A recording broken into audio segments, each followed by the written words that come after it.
Well, folks, it's time to kick it old school. Welcome, everyone, to the Miles and Crawford Variety Hour. I'm Crawford, your host, your co-host for this evening, and this is... Miles! Hello, everyone! Hello, everybody. We've missed you so much. So I much. hope you've missed us. And Miles has really been on it, and me, Crawford, has been a real fucking slacking asshole. So I'm going to give her props because she does so much research and writing, and we're going to get our shit together this is this the last episode of season 1 or the first episode of season 2? We don't know yet. What did we decide on there? We'll see how I this think, sounds. you know what? It would be good to end this one on season 1 and the next one on season 2 as a follow-up. Well, But we've been let's gone explain- for a fucking month, so... I know. We've been gone for a month, everybody, but what we've decided is we're going to do our seasons with the seasons. Yep. So this is our first coast to coast. Okay, we live like 30 minutes away from each other, but it's a coast. It's a coast. She's on her coast. Okay, so this is MC Variety Hour, coast to coast.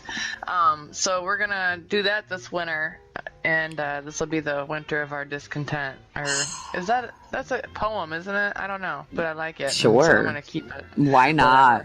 So yeah, we've been gone for a short minute. I'm really glad that you guys all come back and listen to us. What are we talking about today, Miss Miles?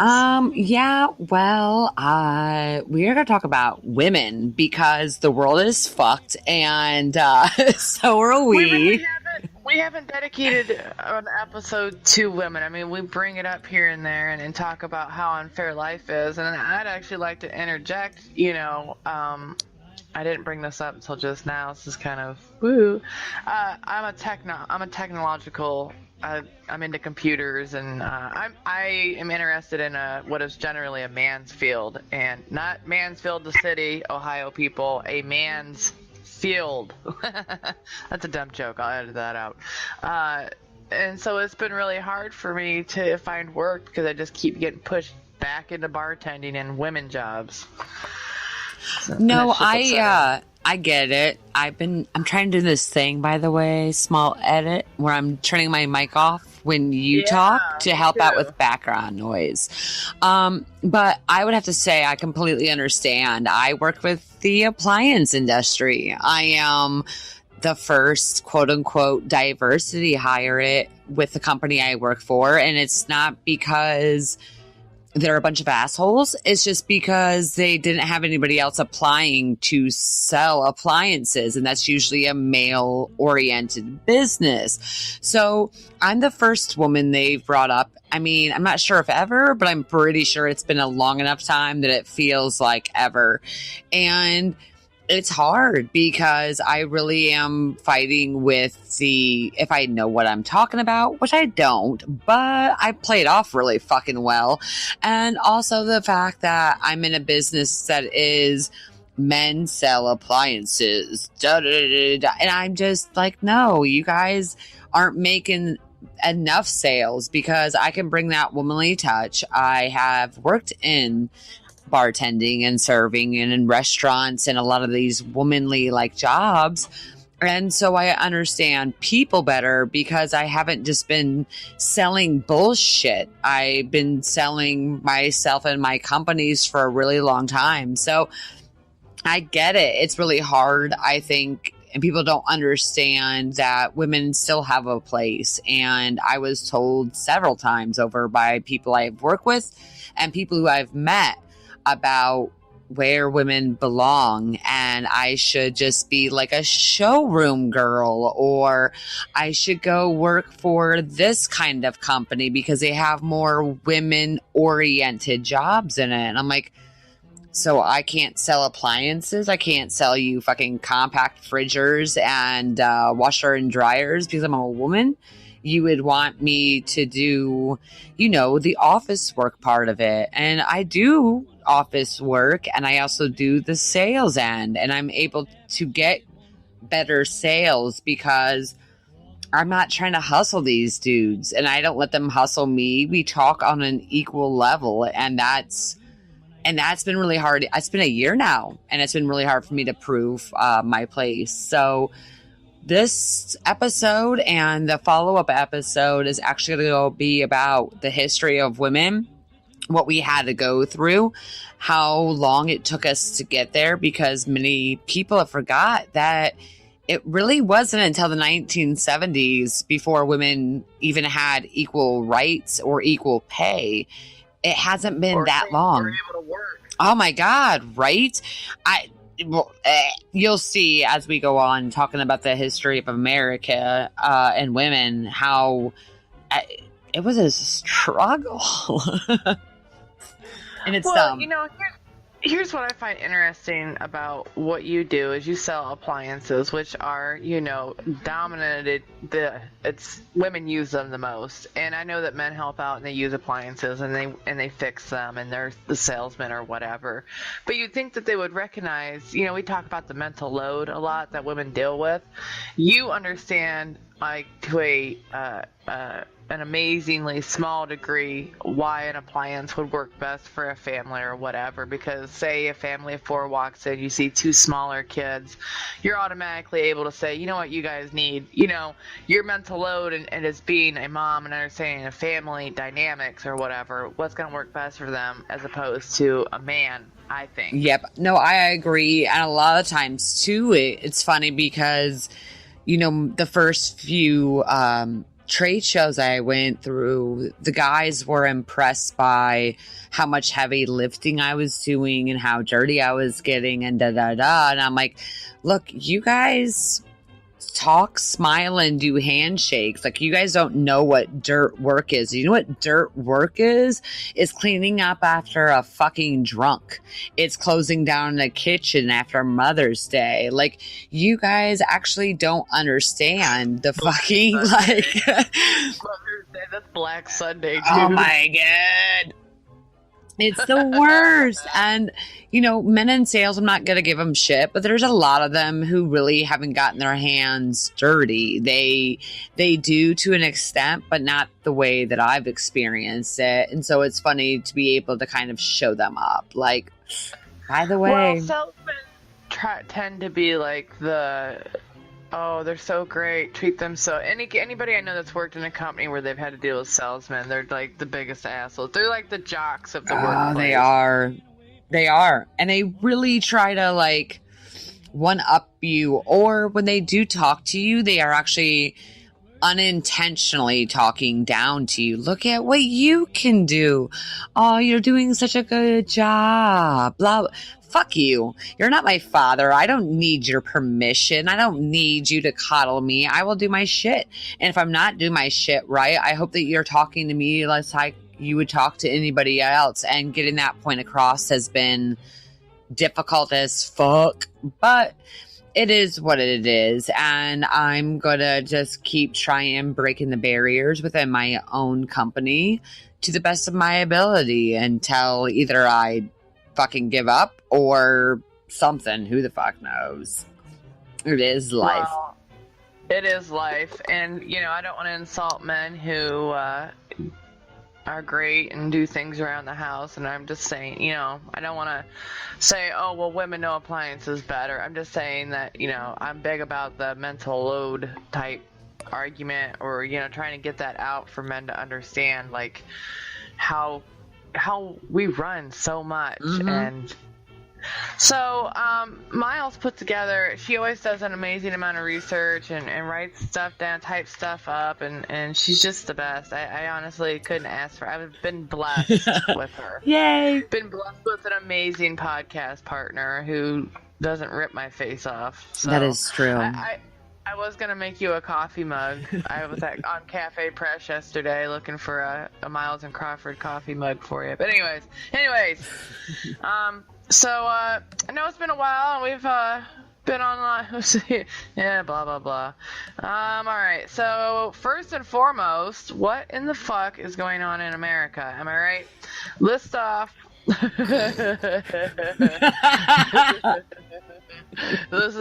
Listen. Let me have some more of this coffee. Okay, we have had some crazy shit going on. Just yesterday in the news, or was it yesterday or the day before? This week in the news, they rolled back provisions that employers don't have to provide birth control for women, but yet Viagra is covered, vasectomies are covered. How is that okay? What else has happened in general? I mean, besides the mass shootings, and whenever there's a mass shooting, it's not time to talk about gun control, Miles. I mean, God forbid. Upon women's rights, we had an amazing judge. I believe it was in Ohio. I read the article and I was so disgusted by it that I couldn't get back into it. Basically, a man in his early 20s raped a 12-year-old girl. Through that rape, she got pregnant.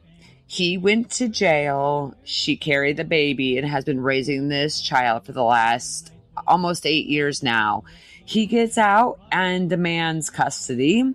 The judge does not look at his history, grants him shared parenting, and now this girl who has to now, first of all, deal with her rapist being out of jail, is now having to deal with the fact that she might actually have to have shared parenting with the man that raped her and spent time in jail for being a rapist because he made this child inside of her. And the judge, quote unquote, said, I didn't really look at his history and didn't know his background.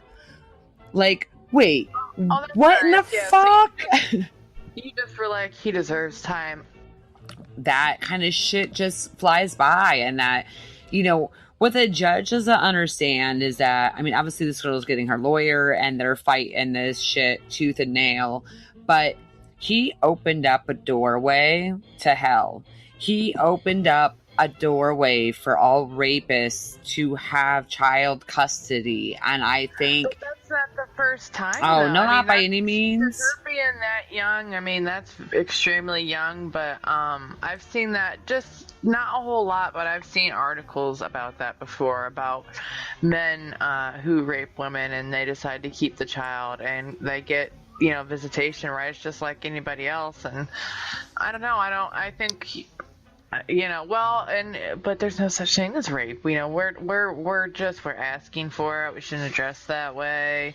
I like to say those things back to men. Like, I shouldn't, but I'm really big into reverse sexism. Like, when guys say stupid things, I'm like, I bet you got a super smart wife. No, I agree. You're so pretty. Yeah, like... Some help.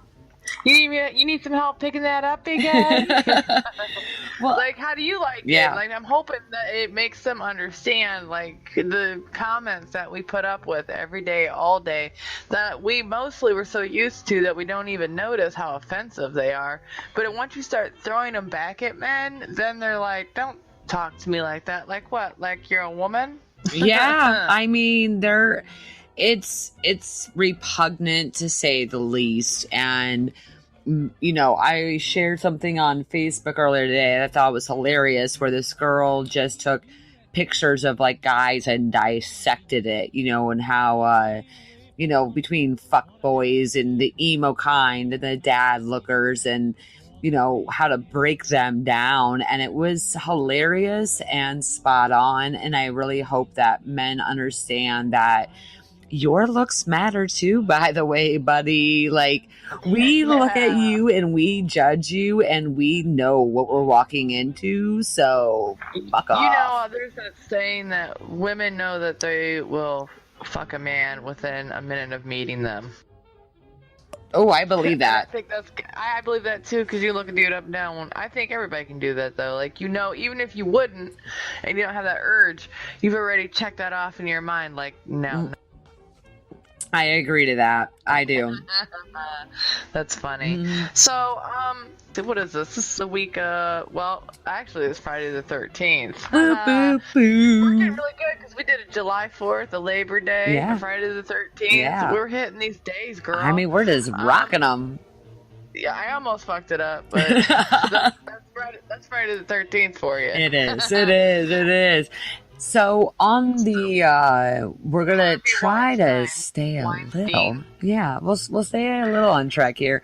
I'm gonna let Crawford do a little overview of, well, the history of females. Yeah, first of all, let's talk about how much money women make. Currently, we're still at, and we've been fighting.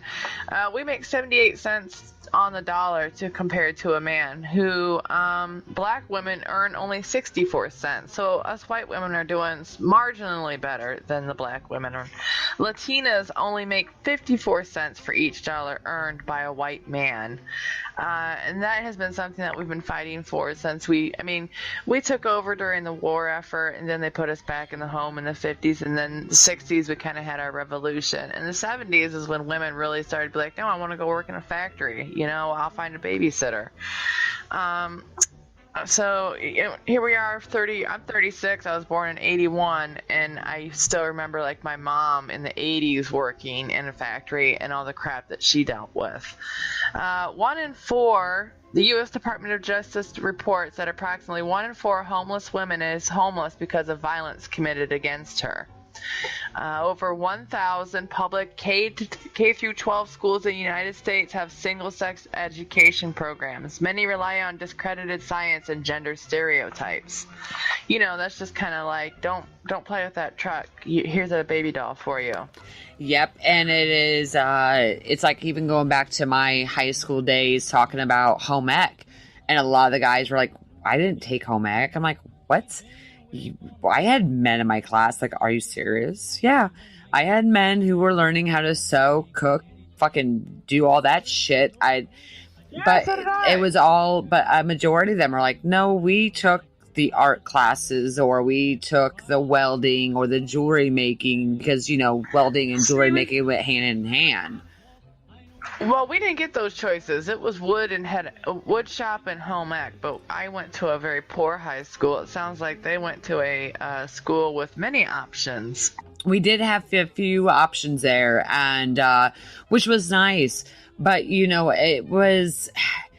it always bothered me when I did go in these home ec classes, and the men who were like trying to be shitty intentionally, like they were trying to be bad cooks, or men who didn't understand needle and thread. And you knew they knew what they were doing when they were ashamed to want to learn how to fucking make an omelet. Like, this isn't just a woman's job, damn it. I don't need these skills. Wait till you get to fucking college, bitch, and you get a girlfriend. You got to make her breakfast that's not cereal and milk. Men are stupid. They are. I want us to be equal. I do. I don't want to be stupid too. That's terrible. So that's pretty much a current overview. But how did we get here exactly? And I always feel like women were a minority, and I always feel like our causes and our rights and our issues are always constantly pushed back for whatever is a hot button issue at the time. We've been struggling for over 100 years to get equality, and like the gay people, I don't know, the gay folk, they have made quicker progress since the early 90s till now than women have in 100 years as far as securing equal rights and a place in society and respect. I mean, they have a long way to go, don't get me wrong. We still have some work to do there. But you know what I mean? Like, we're constantly pushed back. Like, we're just not important enough. And that's just the whole overlying tone of what it is to be a woman. It's, it is really hard. And it's, it's not just America. We know that the Middle East has their own issues as well. I do want to give a minute and a shout out to India, who has the highest rate of child brides. However, finally, they have made it illegal for husbands to have sex with their wives if they are under the age of 18.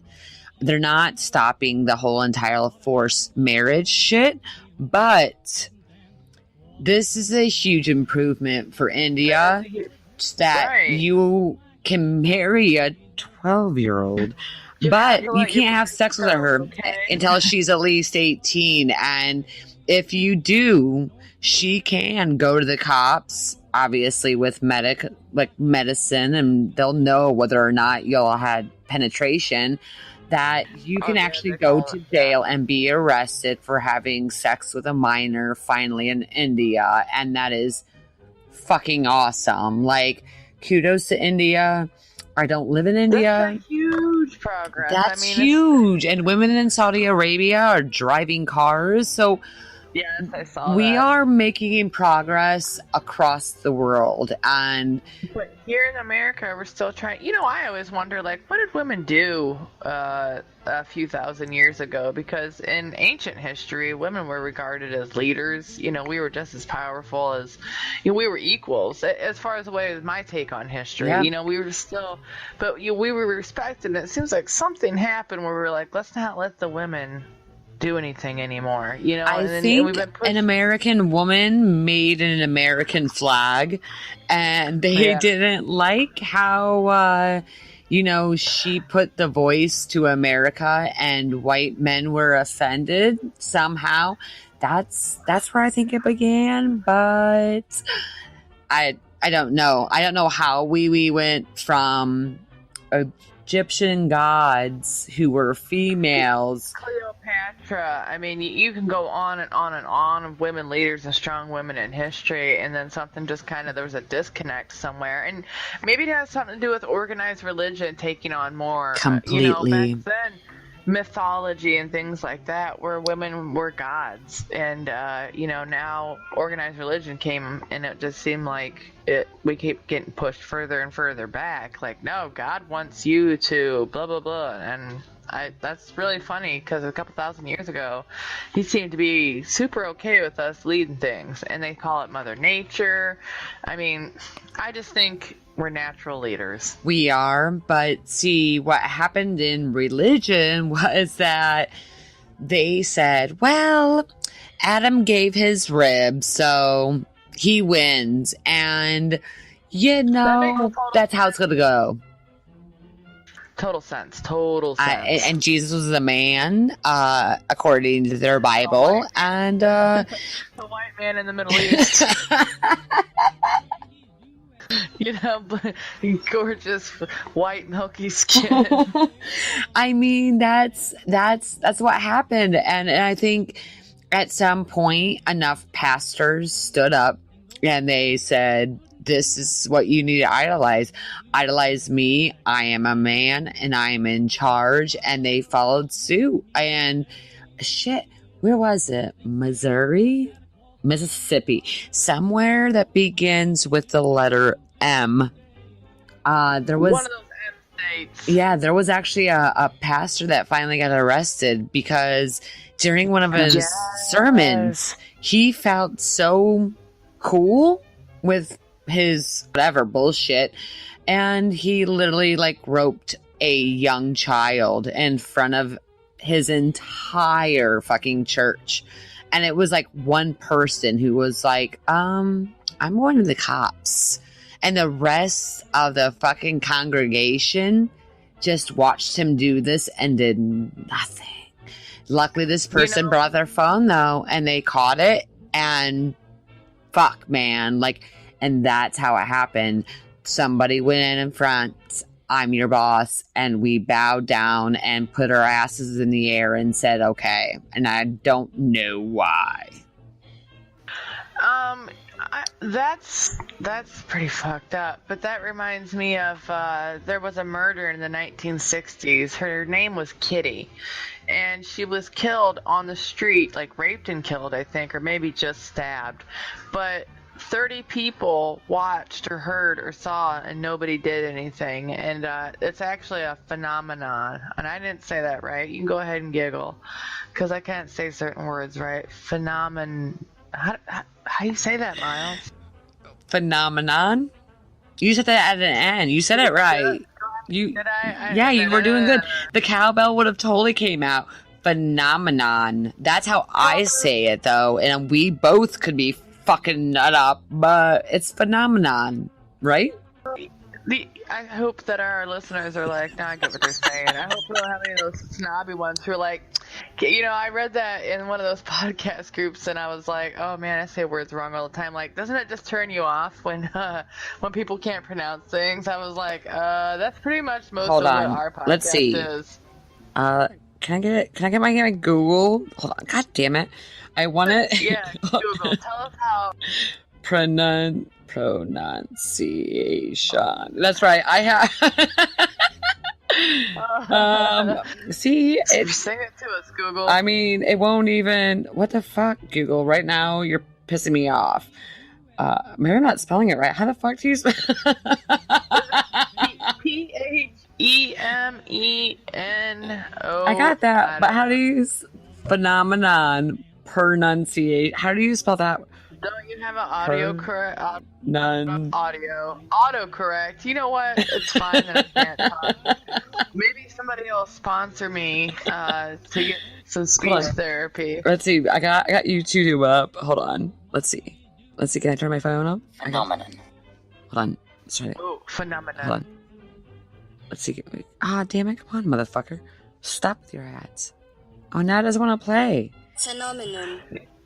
Oh. Phenomenon. Phenomenon. I don't like that. Say it with us, listeners. Say it with us. Phenomenon. Oh, God. Ad. and this part of our podcast is brought to you by Dan. Okay. Oh, yeah. Damn it. So we get a little dancing now on our podcast. How to say? Take it out, everybody. Oh, this is the British version. Hold on. Ooh, here we go. Hold on. Phenomenon. Phenomenon. Ooh, I like that. Phenomenon. Phenomenon. It's like he's saying none at the end. Phenomenon. I'm kind of into that guy's voice. Sexy ass. Alright, so, you know what? That's ridiculous and I love it. Here we go. I got some history. You want to hear some women's history? Fuck yeah. Alright, so in 1848, the first Women's Rights Convention was held in Seneca Falls, New York. After 2 days of discussion and debate, 68 women and 32 men, that's almost half of the women that were there, signed a Declaration of Sentiments, which outlines grievances and sets the agenda for the women's rights movement. A set of 12 resolutions is adopted calling for equal treatment of women and men under the law and voting rights for women. And then in 1869, on the 1st of May, which I was born in May, I'm an awesome May baby, Susan B. Anthony, who is probably one of the most well-known feminists in our history, and Elizabeth Cady, I would say, Stanton, from the National Women's Suffrage Association. The primary goal of the organization is to achieve voting rights for women by means of a congressional amendment to the Constitution. Because the amendment said, I can't word for word it, but it did grant all men, basically, and that's how they kept us from voting. Let's see here. Oh, in November, Lucy Stone. She's one of my actual, I really like Lucy Stone. Henry Blackwell and others from the American Women's Suffrage Association. This group focused exclusively on gaining voting rights for women through amendments to individual state constitutions. So I guess we decided, you know what, we'll take it state by state by state by state, and then combine it together into a federal situation. And then let's see here. Ooh, December 10th, in the winter. The territory of Wyoming passes the first women's suffrage law. The following year, women begin serving on juries in the territory. Now, what do you suppose they had to serve on? What did they have to weigh in on back then? Let's see. Back in, we're talking 1869. I mean, I don't know. People had some fucked up shit going on back then, though. Like, horse fucking. I mean, fucking my wife. Yeah, my but wife like, fuck me. You know? At that point, we didn't. Not all the were all the territories made by 1869. So what were they on juries about land and who owns what? Back then, there was was like stagnant, that we didn't have a whole system, different state. It really was like every state had their own laws, and we had bounty hunters, and that's state to state you had. I guess we don't really think about that because we're so united now. We're all under federal law, but back in the day, like state to state was like country to country. I would have to agree. Let's see, 1869. That's when Andrew Johnson from Tennessee was our president, and Ulysses S. Grant, our vice president. Around the Civil War. Yeah. So there had to be all kinds of like fucked up shit going on. The golden spike is driving market and completion. Completion. Oh my, you're adorable. I don't even think you know how cute you are. Okay. I think that's why you're so cute. Okay. I'm talking about her being cute with like she got a nice butt. Everybody, don't get me wrong. I don't. It's a frog ass. My ass crack goes straight from back down. You know what I'm saying? Like it's so flat. You can wear a turtleneck and still have butt crack falling out. Hey, look, in 1869 is when Boston University is chartered by the Commonwealth of Massachusetts. The Cincinnati Red Stockings open the baseball season. There's all kinds. Wait, here we are. Outlaw Jesse James commits his first confirmed bank robbery. So there was some shit. Awesome. You know what? That seems like that was a fun year. Right? Wyoming was the very first state to give us the women's right to vote. So shout out to Wyoming. Wyoming. All right, you can go on. I'm sorry. Kind of Wyoming. I wonder if they say it like that too. All right, read on. 1890 to 1896. The National Women's Suffrage Association and the American Women's Suffrage Association merged to form the National American Women's Suffrage Association. Oh, the NASA. Is that what we're gonna call that? It sounds right. NASA. Like NASA. Or is it NASA? Nope, NASA. Could you imagine there's like, all right, Susan, we're not calling it NASA. Stop it. It's so true. All right, go on. Okay. As the movement's mainstream organization, NASA wages state-by-state campaigns to obtain voting rights for women. I don't know if you've ever seen it, but I actually have a photo collection of women's suffrage. I posted it around the same time as the Women's March. A lot of the propaganda against women's rights and the things that they do. Yep, I did totally see that, and they were beautiful, and we should totally use a lot of those for our blog on this podcast. I will. I'll post them because they're on my. I'll just download and then upload them because they're awesome. They're like postcards and all kinds of really neat stuff. All right, so between 1890 and 1896. We already talked about the Colorado. Yeah, first state to adopt. Colorado is just cool all around. It's the first state to adopt an amendment granting women the right to vote. Utah and Idaho follow suit in 1896, Washington State in 1910, California in 1911. I always say this so funny. Oregon, Kansas and Arizona in 1912, Alaska and Illinois in 1913, Montana and Nevada in 1914, New York in 1917, which I think is kind of disappointing because they're always kind of progressive back then, Michigan, South Dakota, and Oklahoma in 1918. So it looks like it took us until about 1918 to really start getting the right to vote. Agreed. But I think that they were so... Was it the white women who were allowed to vote? Because black women weren't allowed to vote for a lot of years. That's right. We were allowed to vote. Like they made it like all white people could vote. But Let me see. Did you put no?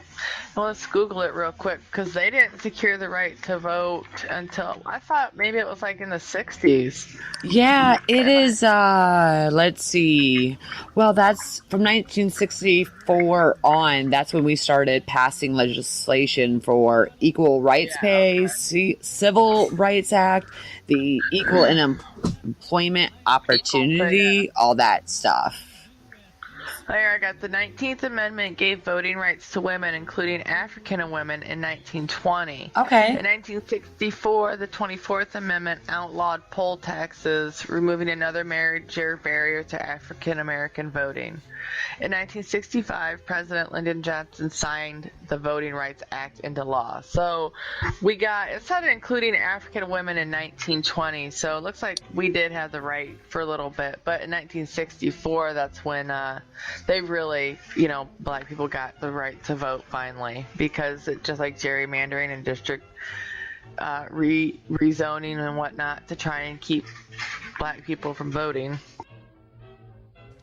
And I agree. And that's kind of where I pick up. Like I had just spewed a bunch of shit that we had gotten from 1964 to 1984. I mean, you're talking, it wasn't until 1976 before it became illegal for a husband to rape his wife. And then by 1994, before we tightened penalties for those who were rapists. But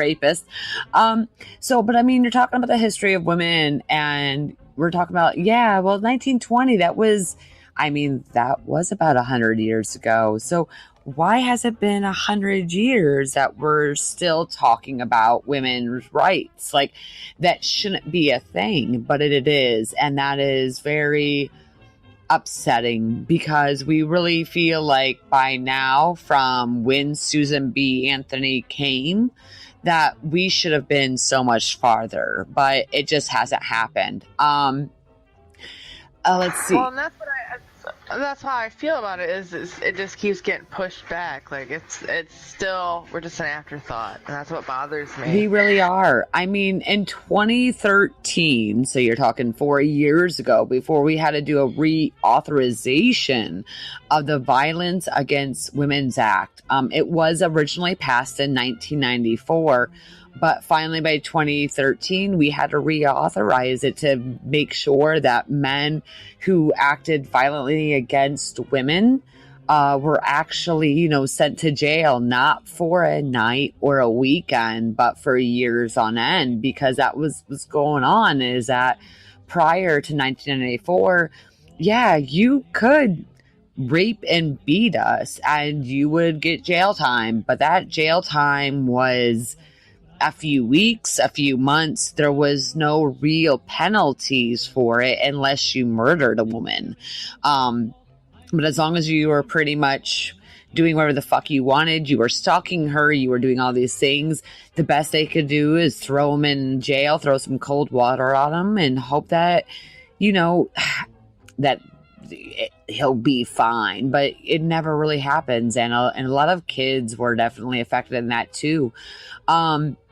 Also in 2013, there was a new bill that enhances judicial and law enforcement tools to combat violence against women, and provides, support for the victims and extends coverage to young victims. I cannot talk tonight. Immigrants, Indian women, and victims of trafficking. And then finally, something that I was in attendance for, obviously the one thing that we have now officially made history, was on January 21st, 2017. It says, in response to numerous factors, we all know what that numerous factor was, though. It says, we all organized in Washington, D.C. and across America, and upwards of 3 million people turned out, making it one of the largest and most peaceful protests in U.S. history. I am stuttering. I am so sorry. It's okay. I do it too. You know me. I sound like a damn. You know what? I'm not gonna make a poor social joke. You want to hear something really awful? Yes. That I wait on a lot of farmers, and this farmer was complaining about his brother who's deaf and he only has one arm. He's like, well, I fired you like 5 minutes today. And I was like, you did? And then before my filter could stop me, he's like, I hired somebody else to do it. And I was like, I don't know, where are you gonna find a one-armed deaf man to help you farm? Like, Julia. Oh, Jesus. Yeah. I just spelled out before I could stop it. Yeah, sometimes we just can't help it. I will say, on a note of things, is that I drove from Ohio to Washington, D.C. With my sister, who I have learned that I cannot do long distance driving with. But does that work out, huh? Bless you, sister. I love you. And I know you don't listen, so it doesn't matter. But that was there was a lot of shit that was talked about that march, because it was a bunch of white women, which, by the way, it wasn't. And I mean, there was a good mix. But that march was something to be extremely proud of, to, go to Washington, D.C. for my very first time and experience it in all of its glory, but to go there with purpose and vigor, and to be in the lawn, and to be walking the streets, and to be doing the chants. Be a part of it. Dude, it was so beautiful. And there wasn't just women, it was men and children, and we all felt very proud of that moment. So here's the thing, like, you piss us off, we're gonna get together. And as much as we might be a bunch of catty bitches who talk shit about each other from time to time, there's a lot of us who got together for the right purpose. And there's the haters, there's the Tommy LaHarens, and those fucking see you next Tuesdays. Oh my God, right? But like, listen, everybody marched for different reasons. Absolutely. And tried to group it under it's all for abortion. No, every woman there marched for a certain purpose of their own. It's completely true. There was a lot of people I talked to, and they were there for inclusion. They were there because they are pro-choice, and there was pro-lifers there too, and they walked together because it was one of those things. Oh, my thing's fucking up. There we go. That we all had agreed on through the website, through the Facebook chats, that you can be there for your cause, but you are not allowed to put down somebody else's cause, even if it is against yours, because we are here for women's rights, period. Whether that's women's rights for choice or life, even though that whole situation, or there were people that were there because of, ethnicity, or they were there because they were just women, and we know they were rape victims, and they wanted to make sure that their voices were heard. And they knew that we put a man in office who was known to be a sexual fucking deviant, and disgusting. It's so gross. And I could, it's fucked up for me to quote a man on a woman's podcast, but I was rewatching Saul Williams last night, and he really put it out there about how we get the leaders we deserve. And as much as that's fucked up to say, he talks about the history of coming up to Trump, from the Kardashians to The Apprentice, and all these things about seeking out fame and glory and what we're willing to give up. And on January 21st, we said, you know what, that shit isn't important, and now it's time to check ourselves. And I really feel in my heart of hearts, I really do, that since that gathering, a lot of women have stopped what they were watching, stopped what they were doing, and said, enough is enough. we're going to put our actions where our mouth is, you know, and it's not millennials who are ruining the industry, it's women. And they don't see it that way because they're fucking idiots. But since that day, all kinds of shit have wreaked havoc because we wanted to start seeing companies for what they were worth. And if they weren't worth the good causes, we quit spending our money there, and we're blaming it on a generation of millennials. And I really do, I'm going to be proven wrong and people are going to have their opinions, but I really believe that even though it was a long time coming, a lot of women stopped doing a lot of their bullshit shopping and their bullshit spending because they started putting their money into charities and to good works and to running for city offices and for running for city council, for doing all kinds of things that are going to better us as humanity, because Donald Trump was our stopping point, and we said it's time to fucking turn off the TV and get back to reality and make a decision for America. Life is not a reality show, people.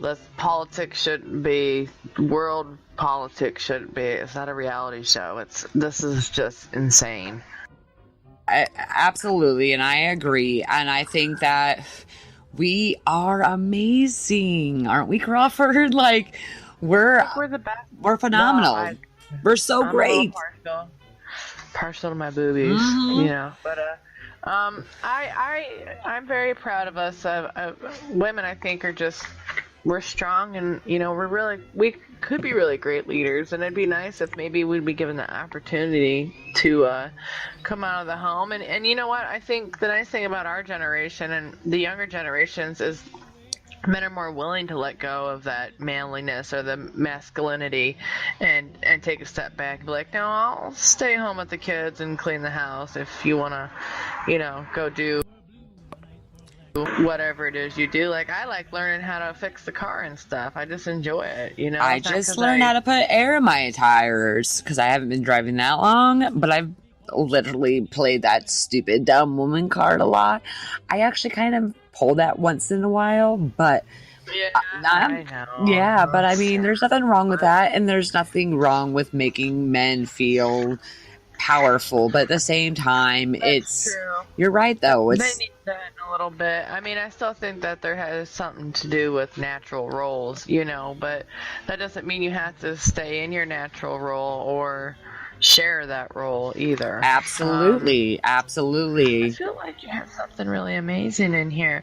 So this is just part one of our Women Are Amazing, Awesome, Superhuman podcast. But this is the last episode of season 1, and then season 2 we will be picking up with part 2 about women and equal rights, and maybe some of our history. We'll go into some of the current issues that we're still facing and have been for the last 100 years. Between that time, though, we're going to make sure to post on the blog. I'm going to post a nice little thing about the suffrage movement because I have a lot of stuff to go with that. Yay! So I know. I'm really excited. I'm going to edit this. Today's like, I said Friday the 13th. Yeah. So this will be up tomorrow or in the morning here. And don't stay up too late. Get your sleep, lady. Well, I slept way too freaking long. And you know what? We've gotten so good at recording that it doesn't take me that long it only takes me almost a little bit longer than the length of the episode to edit our stuff these days. That's beautiful. They do get uploaded. It's just getting them recorded, everybody. And it's 80% me. Just gonna go ahead and put that out there. But that's okay. We are gonna come up with a good schedule. We're gonna start pumping these out, and that way we have a few nuggets. So if you hear like a random podcast in the mix, it's because couldn't do it. We might only do a little 20-minute, here and there, but we want to aim for, what do we say, a weekly podcast. Yeah. But you might get one middle of the week where it's just us on Marco Polo. No. I mean, really though, I love Marco Polo, but yeah, I mean, just because sometimes there's shit. I mean, in 30 days, we look at what happened in 30 days that we were away, and there's so much to even fucking talk about. Yeah, and you know what? There really was, but so that's what our theme is going to be for next season. Is we'll probably, you know, I know it says part 2, but I bet you we end up on a part 3. You know, absolutely. Just to kind of wrap up. And I'm okay with a 3-part series. I am even too. A 4-part. You know what? I don't give a shit. I'll do what I want. I'm a grown ass woman. Exactly, and that's my right as an American. Okay, so did you have anything to add? Because I know I kind of right there. No, so. I am good. I think this is a great podcast. I want to thank everybody for listening. Coming back and listening. Yeah. Sorry for our hiatus. We appreciate it. And then maybe in a month, we're gonna hopefully maybe after the holidays, we can jump on Patreon and y'all can start putting money in our tip jar for us. That would be great. You know what? That'd be really great. And we keep asking for feedback, and yet never receive any, and ever. And you know, we just. What do you guys want to hear us talk about? I mean, what are some things or what are some points that you wish we would expand it on or included at all? Especially like today's podcast. It was a very broad stroke of women's history and rights. But I'd like some feedback, damn you all. Damn it. I agree. So let's call it a good night. Thank you guys for listening, and I can't stop this function, so that'd be all on you. Thank you all for tuning in, and we'll see you in a week or so. See ya. Bye.